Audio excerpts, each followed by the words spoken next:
Hi, I'm Caroline Chandler, and this is my art exhibit in an old barn that was the original barn with our house in 1842. It's right across the street from my house, so I'm here to welcome you to the show.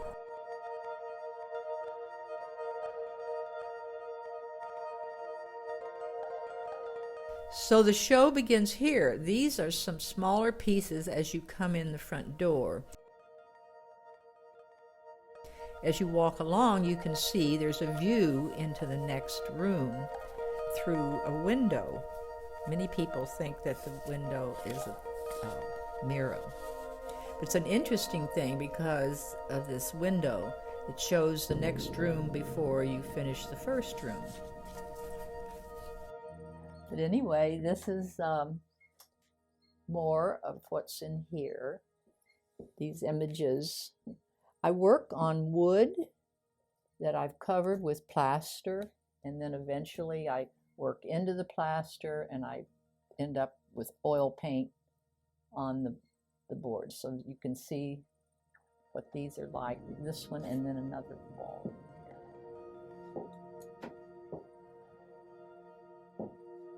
And I also work in clay.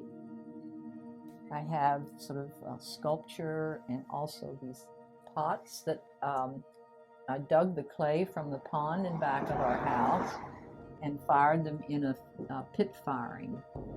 So the pit firing makes them turn black. It's very low fired clay.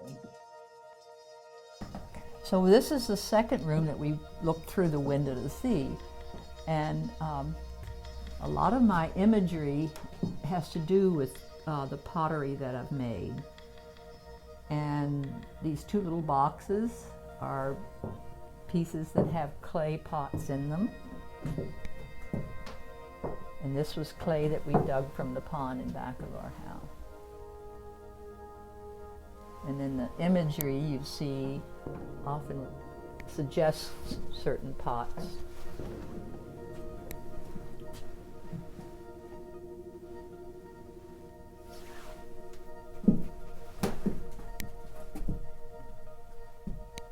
These three smaller ones are done on canvas, so I was trying to get the feeling of the plaster being underneath and the paint on top. But this actually is on wood with plaster, this bigger one. The third room has the paintings that I've been working on during the COVID and through the year. But the big one at the end of the room was done many years ago when I was in a gallery in New York. I call that one Before, and then across to the other one, across the other large one over there, I call that Beyond, and everything else is in between.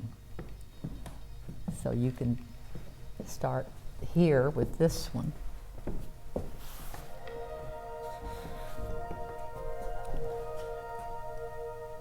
And see it up closer, you can actually see the work that I've done into the plaster before I started painting.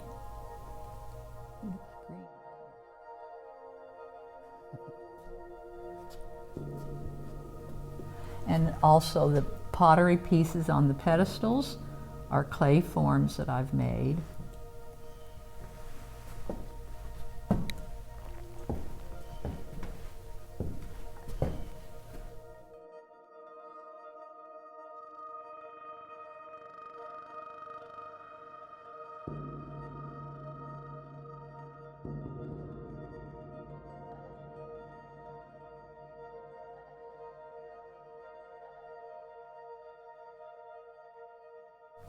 And this is sort of in the idea of the canoptic vessels that were made in Egyptian times. And I worked with the clay, trying to get the textures and the cracks and all the feeling of the old vessels.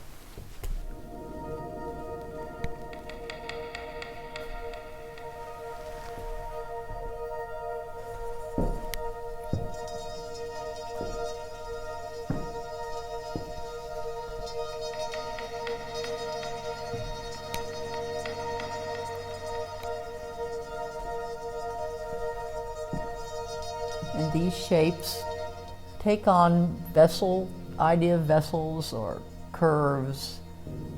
A lot of it comes from my working into the plaster before I even start painting. If you get up closer, you might be able to see that, the texture in them. Yeah. So I do all of that before I start painting, and then the painting sort of is a response. So what I'm trying to tell you is that it's a process that goes on, and I don't know ahead of time what I'm going to do, but in the process of preparing the boards, it starts to form.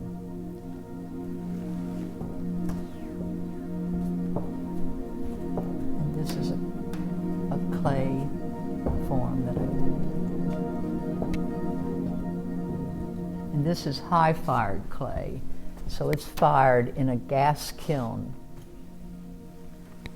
which gets up to about 2,080 degrees. Not like the pit firing that you saw earlier.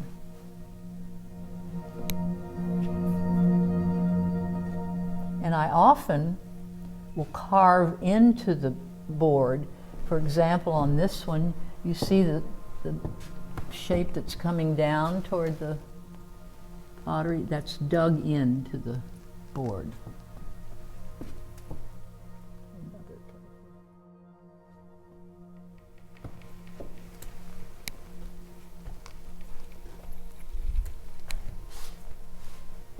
And you can see on this big red one the plastering job that I started out with. When you get up closer, you can. And the white line down the middle is carved into the wood.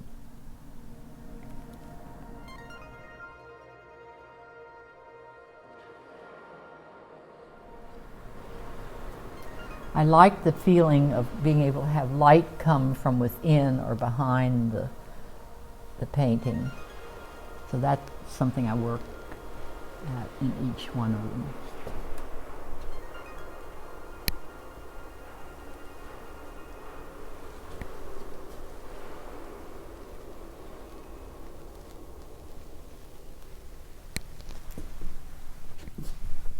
And now this is another piece of clay work called a pinch pot.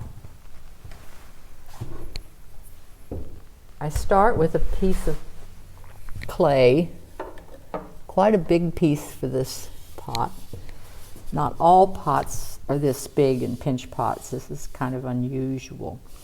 But I start with a ball of clay and I start pulling it up toward the surface, and then it ends up with this shape at the top of it. I didn't realize this until after it was formed and fired, that it's also a musical instrument. I'll demonstrate.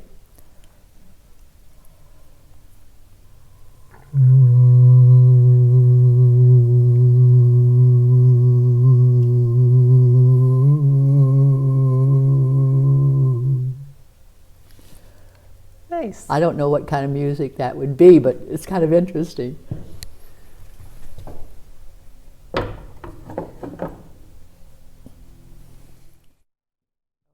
This large one, which I'd done many years ago, sort of began my idea of having the light come from inside out. And you can see right in the central here, I've dug into the wood and the plaster there. So all the shape is something created, but there's collage. You can see toward the edges, textures formed in with the plaster. And it gets darker at the edges, so the outer edges are very important. All four of the outer edges are part of the process. And then this smaller one has a different technique that the others haven't so far. It's called transfer, the imagery that is on top after I've plastered and painted the piece. The imagery is transferred onto it from ink, putting a roller of paint on a piece of paper and then putting it against the painting, and I'm drawing on the back of the paper, not realizing actually how it's looking on the front. But when I take the paper away, it's a transferred of image.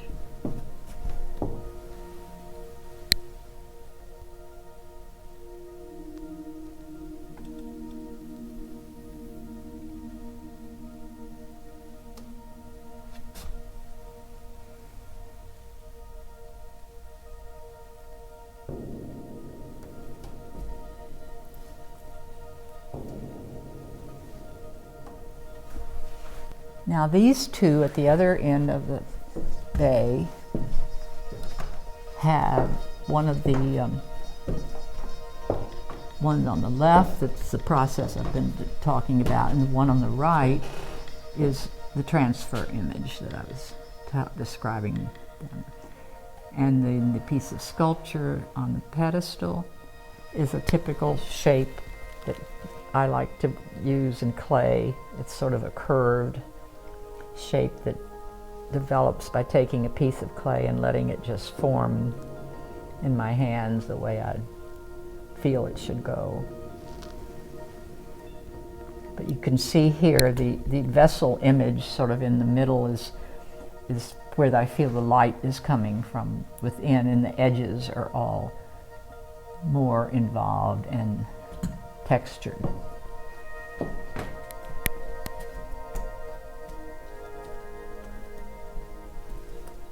This vase I made in a typical vase style, not like a lot of mine, but it's interesting because you do start with a ball of clay and make it into a form, and then it has to be fired in an electric kiln so that it won't go back to the wet clay. When it's fired then it's fired in a gas kiln to a higher temperature. So it's a process that's very similar to a painting in that respect. I'm having a dialogue with the material and myself. I produce something and respond to it. And this one is one of my vase shapes. You can see the gold. Look golden there. But the flowers are just dried flowers that I've put in. It's a black glaze that has gold spots coming out in it.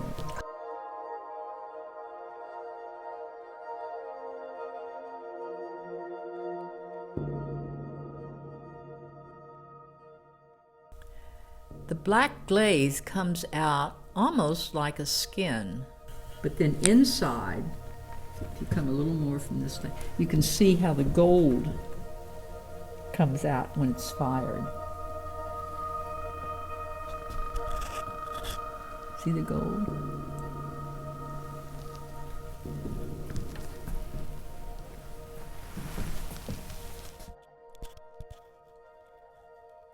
My husband was a scientist and had his own laboratory at Yale.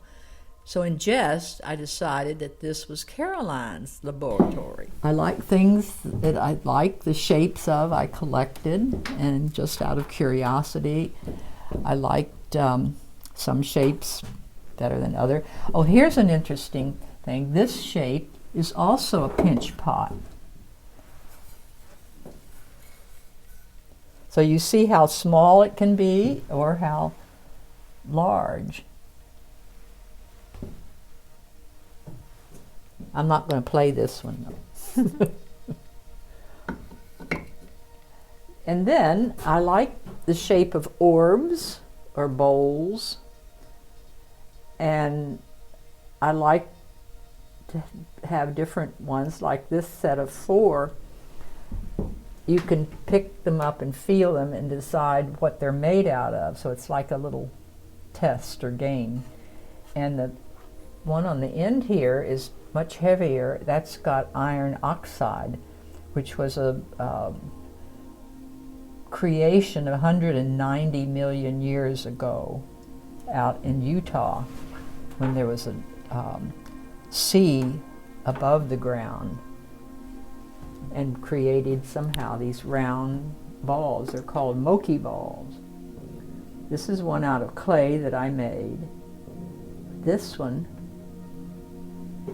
is the inside of a golf ball. As a child, we used to cut the golf balls open, and you had this lightweight, round interior. And this is a rock that was made round, perhaps by water going over it.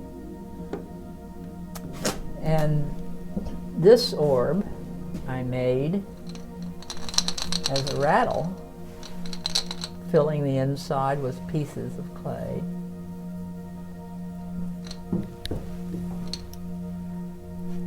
And I like the shapes and skulls, the round, the same kind of shapes that form when you're forming clay. And of course balls. This is a ball from Guatemala that the natives would kick the ball along the ground barefoot. And this was made out of wood. And bones from Papua New Guinea, and other shapes that I would make out of clay. And the same repeated shape that we saw earlier. And I did some work with silver and metal for a while, and that shape was a shape that we saw often in New Guinea, but it's also the shape that I keep talking about, that is rounded like a bowl. Or so is that piece something that you made, or something that you purchased in New Guinea, Papua New Guinea? I made it. Oh. What we brought back from Papua New Guinea would not have been made out of copper. Oh, okay. What would it have been made out of? Shell. Oh.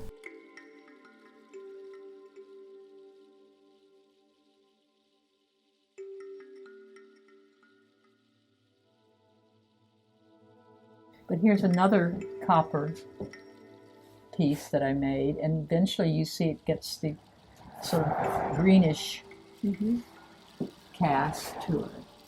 It's pretty. Like copper does have. If you often see old copper, it'll have that greenish tab. Let's see. Even something like this I made out of clay would have that, often that kind of shape. So it's mainly, if it's out of clay, it's my dialogue with the clay and how it's formed. If it's a painting, it's my dialogue with the painting, the surface of the wood with the clay, with the plaster on the wood, and then the final is the paint that I work with. It's all a dialogue, as if I'm talking to myself.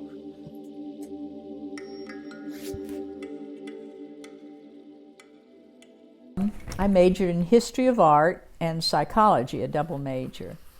And I was fascinated by the post-impressionists.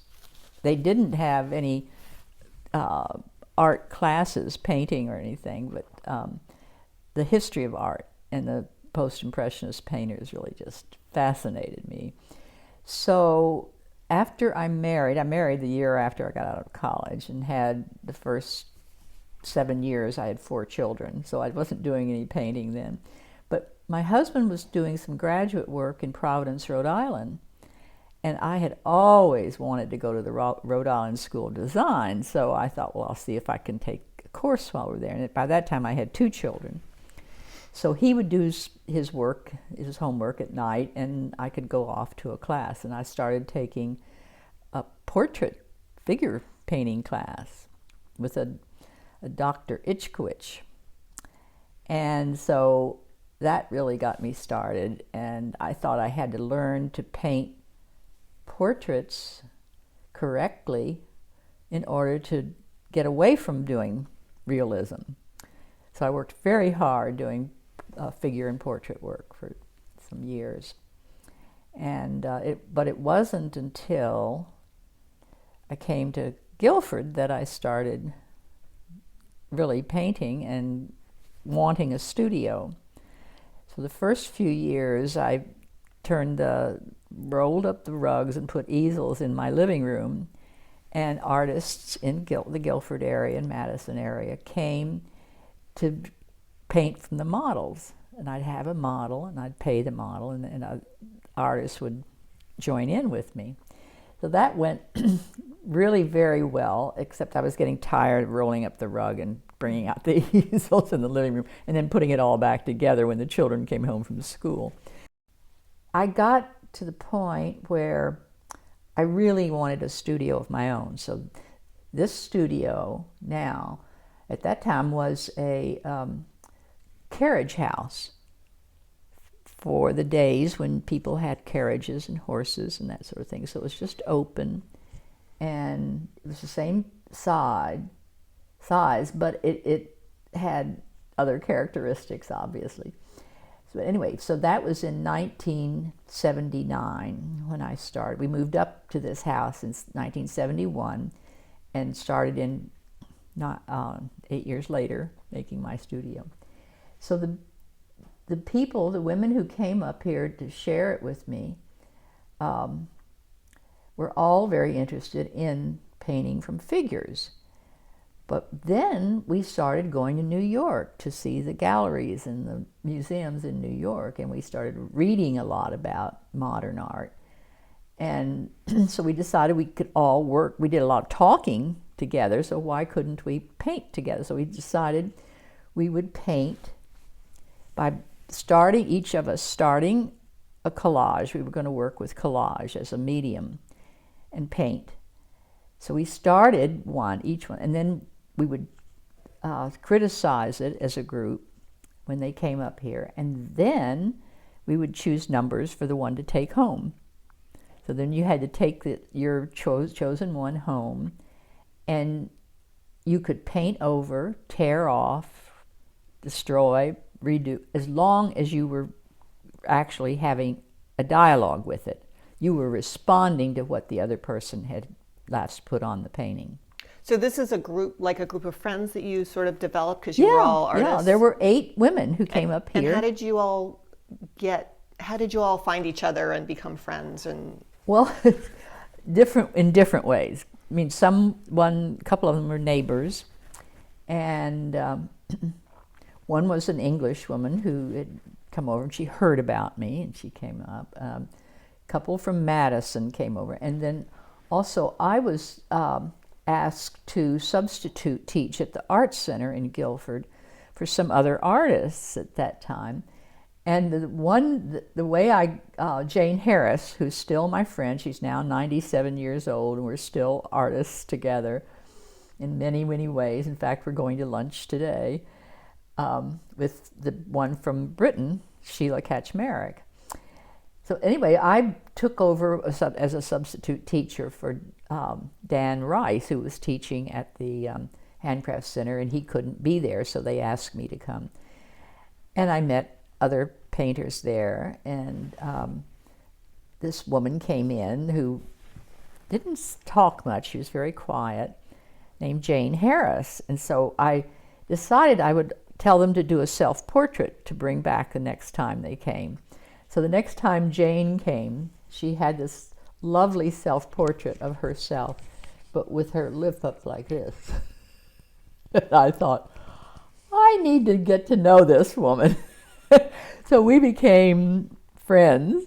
That was in 1980 when we were ready to have classes in the studio. So she was one of them, and still a very good friend. And at one time, Sheila and Jane and I collaborated, just the 3 of us. So we would be working on each other's work. And the thing that you had to do was to deal with your ego, that if you put something down and someone else painted over it, you couldn't say, oh, you can't do that. It's like a conversation, a dialogue. And we did some practice things. For example, we would have 2 people sitting across from each other with a piece of paper in between. And one person would put a mark down or a color or something on a paper. and the other person non-verbally would respond by putting something else on the paper. And then this continued until 5 or 10 minutes, whatever we were giving. So you get the idea that somebody can cover up your work or add to it in a way that maybe you didn't like. But that's the way we all ended up painting when we started doing abstract work. That you start with your ground, whatever you're working on, a stretched canvas, or as I work on wood. They're wood panels. And then I put plaster down over the wood and start writing into it or scratching into it or making gestures into it before it dries and all that.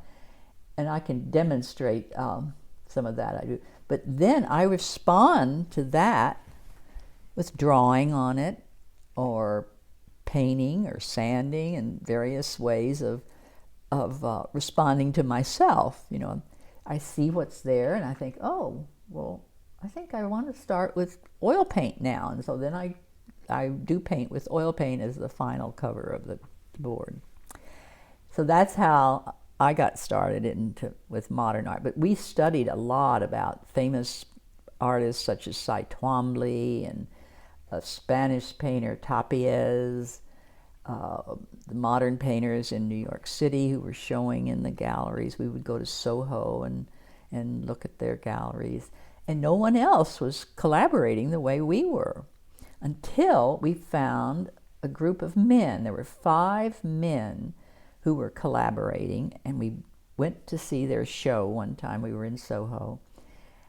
But it turned out they weren't painting on the same paintings. One man would make the frames, another man would gesso them, another man would do a construction kind of sculpture, and another man would make the stand. So they were collaborating together, but not all working on the same piece the way we were. So we worked that way until 1991. And at that time, I thought we had had many shows at the Art Center, Choate, Rosemary Hall. We'd had a big show there, the Rector Square in New Haven, and we were working as a team. And I thought we should take it to New York, but no one else. By that time, there were 9 of us, and not one of the other 8 wanted to join me taking it to New York. So I decided I would go to New York. And so I had all my art, my paintings photographed and took the slides to New York and dropped them off at various galleries that I liked. Mm-hmm. And in 1996, Stephen Haller liked my work, and so I went to work with him. He's a gallery owner? No, wait, it was it wasn't 9, I worked until 1996 with him. It was 1992 that I went there, and I had a one-person show in his gallery in Soho at that time. So your paintings, were they paintings you did by yourself from beginning to end, or were your paintings, so these were not collaborative paintings? No, the collaborative did not want to go, and I couldn't take the collaborative alone. Yeah. So these were mine. That was 1992, and I was there for 5 years. So I came back to I made my barn where you saw the painting, the show there. I just restored the barn. It was the original barn with this house. So I restored it and put a clay studio in underneath it and all the lighting that you saw in the show. And so that was, but I'm still here now, and I'm going to be 87 in January, and I really can't work as big. When I was with Stephen Haller, I was working like 7 by 8 feet, big paintings on wood, and they were heavy, and I had to get them trucked down to Stephen Haller's gallery, and it was and then I came back from him in 96, 97, and they wanted me down at Troyer Gallery in Washington, D.C., a woman who lives in Washington, D.C., also has a summer house in Stony Creek, and she had seen my work, so she asked me. So then I started trucking my paintings down to Washington, D.C., and it really is a lot of work to be an artist in New York City or in a prestigious gallery. Not only do you have to truck everything down and to be in contact with them, they want it for other shows, and you have to contact them about that. And most of the galleries at that time were taking 60% of what they sold. So it wasn't very lucrative either, which I wasn't really out to be a wealthy painter by any means. But anyway, so then I came back to my barn. In the meantime, I also was with Jane and Sheila in starting the City Gallery in New Haven, which is on State Street. And that is still going very well. I think they have 20 or so people. It's a collaborative gallery.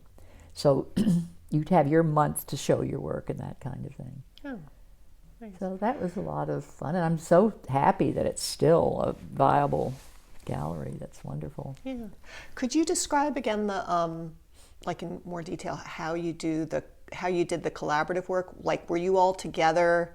Like, I understand when you had the piece of paper, but when you started doing paintings together, were you all like in the same room taking turns doing something, or did one person start and then work by yourself and then hand it off to somebody else who worked by themselves? Or? Well, once we got through this thing of passing them around to take home, and we realized that we could do it.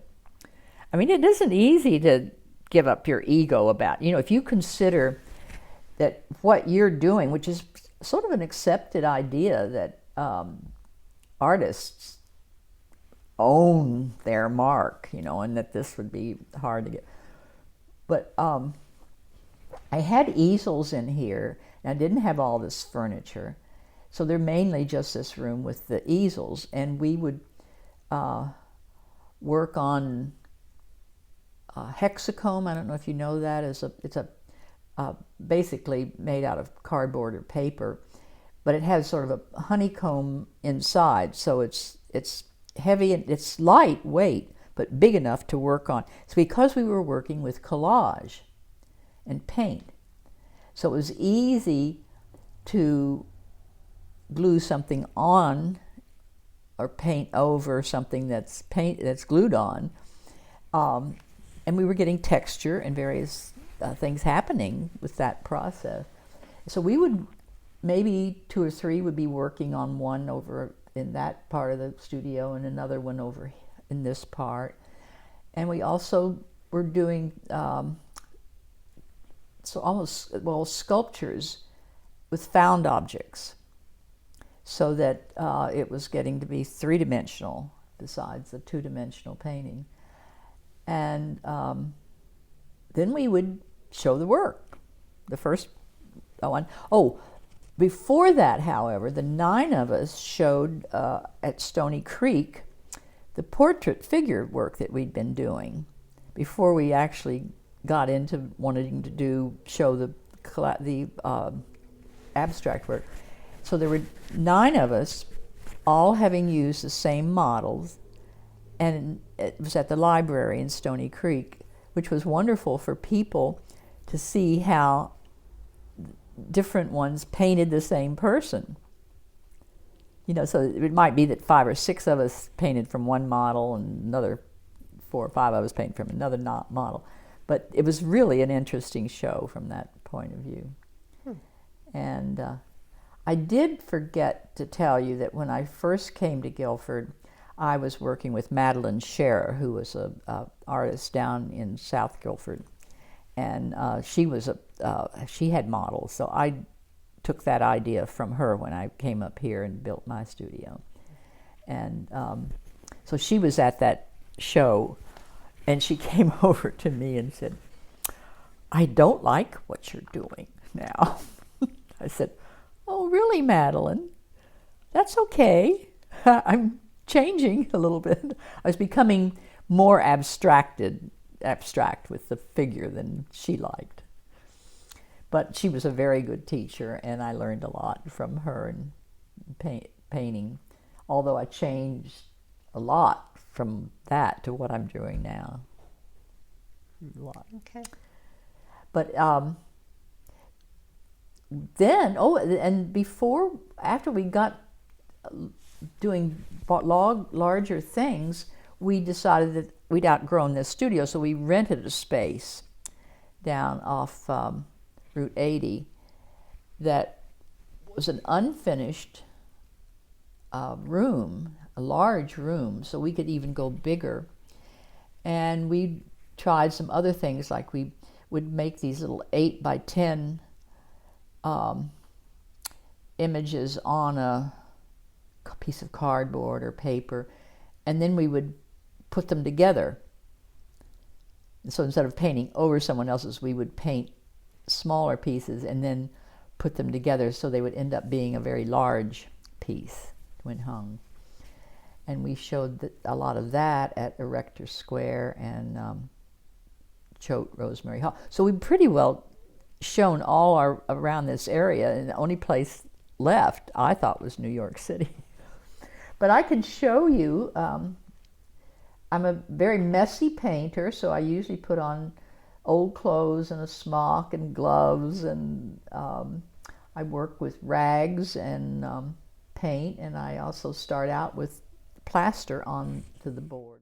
So I want to show you some of my technique and how I get the painting where this isn't finished yet, so I don't mind experimenting on it.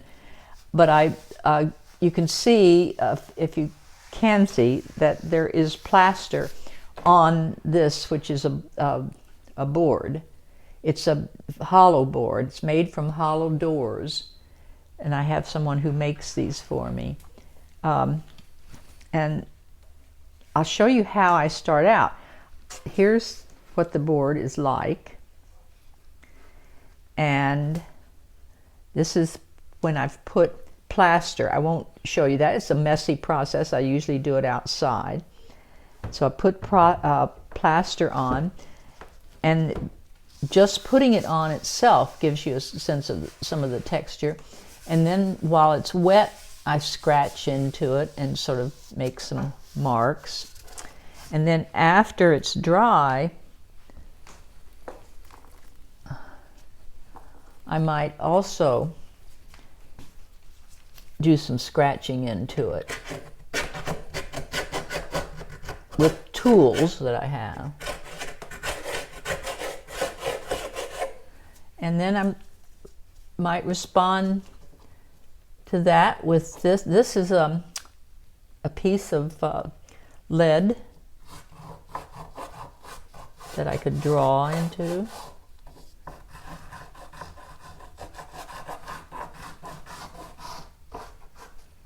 So see, that might be starting some of what I feel is happening on the canvas, or the board. I'm always calling it the canvas because I use it like it is. Or I might write something.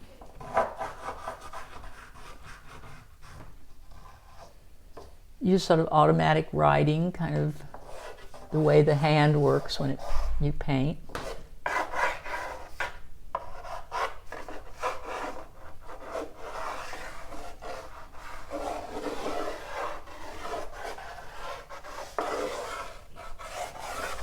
So I might sort of beginning to get some kind of composition.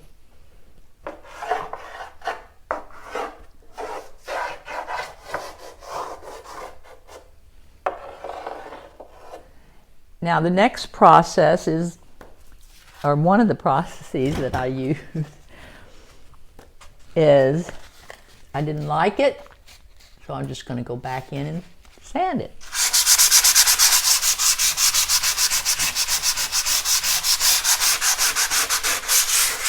My husband always used to say he loved to hear me paint. And that was because I would be sanding out here.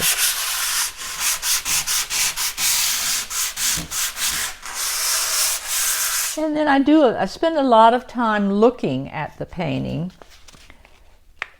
to see whether it's something I like that's happening or I think should be changed.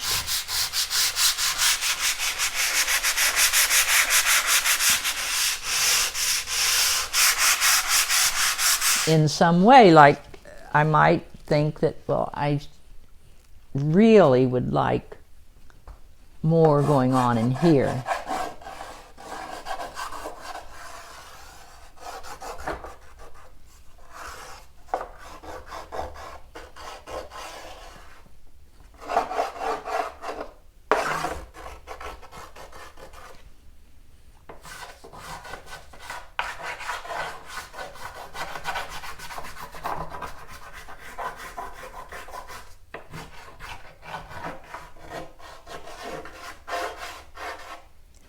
And then I might come back and do some more sanding.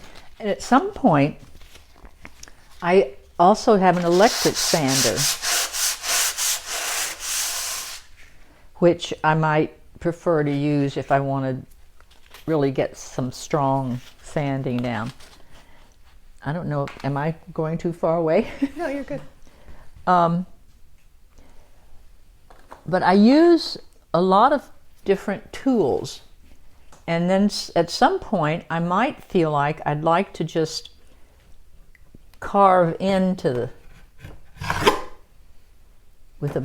going into the plaster and the wood. Now, when I paint, you see that will still be there as part of the composition. And I like more going on over here, say, where I might scratch into it more.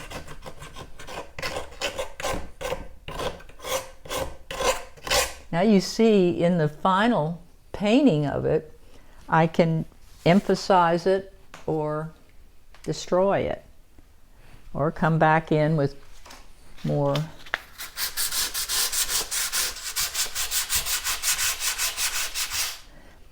So that's the idea of how I get started on it before I start to even add color.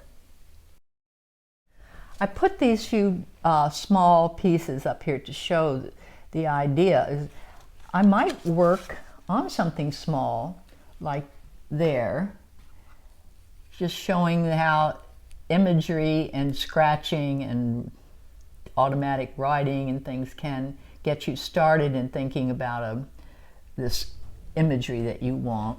And up here, actually digging into the plaster of that piece. Or like here, adding onto the plaster. I actually added some clay figures on this one.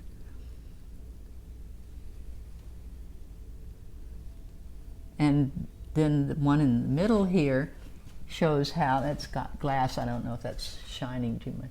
How you might write on something and collage different pieces of paper, just letting it develop. And then someone else might, like in the collaboration, might come in and not like something there and make a change, but it's sort of there as your conversation, both with the person and with yourself. Now, primitive art always influenced me a lot, like the post-impressionists, and many of them were interested in primitive. Picasso was very interested in primitive art. So in my travels, I would be drawn to places where people were had done or are still doing primitive art. And we went to Papua New Guinea in 1983 and went up the Sepik in a dugout canoe to remote villages. And we had to buy something from every village because they need money to buy wives for their sons. They had this system of buying the wives, the bride price. Anyway, so we bought necklaces and things and sculpture. And I took a metal course at the Art Center where I learned to make things out of copper and various materials. And these were all part of the process of making art. with the idea of a primitive that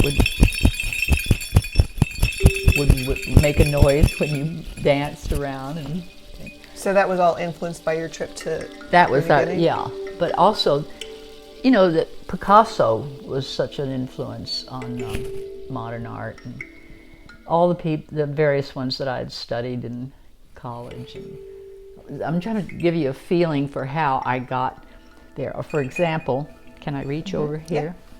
Yeah. When they make something in New Guinea, they have to use what they have on hand. And one of the things they have on hand are animals' teeth. So this is an example of a necklace that they would make out of something that was readily on hand. They didn't have So you purchased that in Papua New Guinea? Yes, and you're expected to buy things.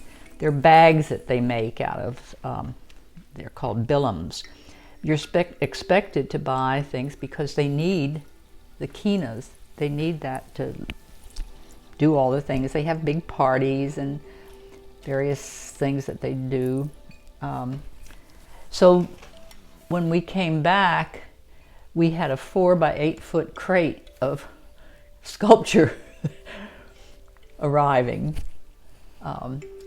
And those pieces are in the other room over there. That's a very primitive piece that was in Upper Sepik that we bought and brought home.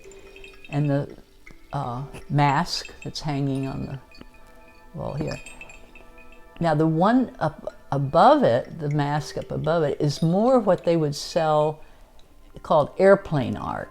They were making things like that the way they used to make it in more primitive times, but it was very readily saleable in the air, so they called it. This is more authentic in the Upper Sepik here. And that's just a few of the things that we brought back from Papua New Guinea. This is a shield that they would actually use in warfare. There was a lot of warfare going on because in Papua New Guinea there's 750 different languages spoken, each being a different tribe. So they often warred between one another. But this is on wood, and the wood is carved from a tree, and then they paint with clay, colored clay, where they've carved into the wood. So you see, I got that idea from carving into the wood and paint. So that was pretty close to what I've been doing. A little more decorative, because they felt like the more beautiful they made the shield. See, on the back of it, there's something you hang on to with your hand can grasp it. The more beautiful it was, the better spiritual value it would have in keeping them alive and not being shot by a bow and arrow. And here's another piece that's on wood and painted.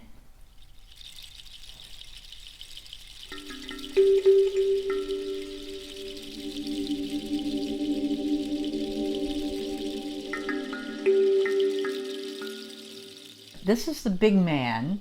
He was from the Middle Sepik River, where we got out and went around to the Man House and the other places. And they would have this as a very special piece because it had a large spiritual meaning for them.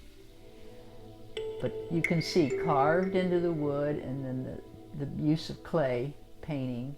You can see the use of cowrie shells marking around the beard of the man.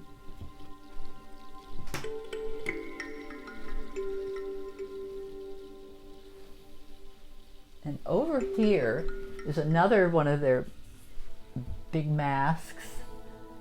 This with cassowary feathers. Cassowaries are their big animals, birds, sort of like the ostrich or the emu. And these are even their spears that they shoot ducks with, or shoot at people they're warring with. You can see the very intricate work of carving into the wood.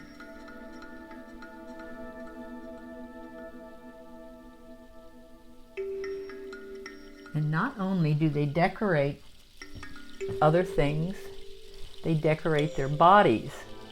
Some of the highlands, when we up to the highlands, the people were having big sing-sings. They would be all decked up with things in their hair and costumes, but they also had their bodies painted to make them beautiful. And it was a sing-sing was a spiritual celebration. So you can see it was we were there 5.5 weeks, and we really got into the spirit of it all.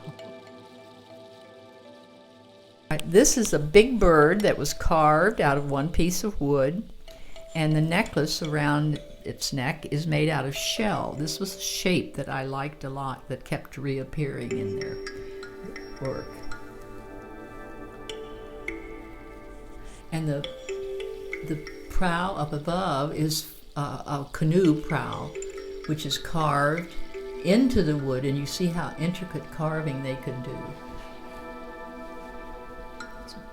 They did not, if they did paint this, probably the paint has worn off because it was on the water as the head of the canoe.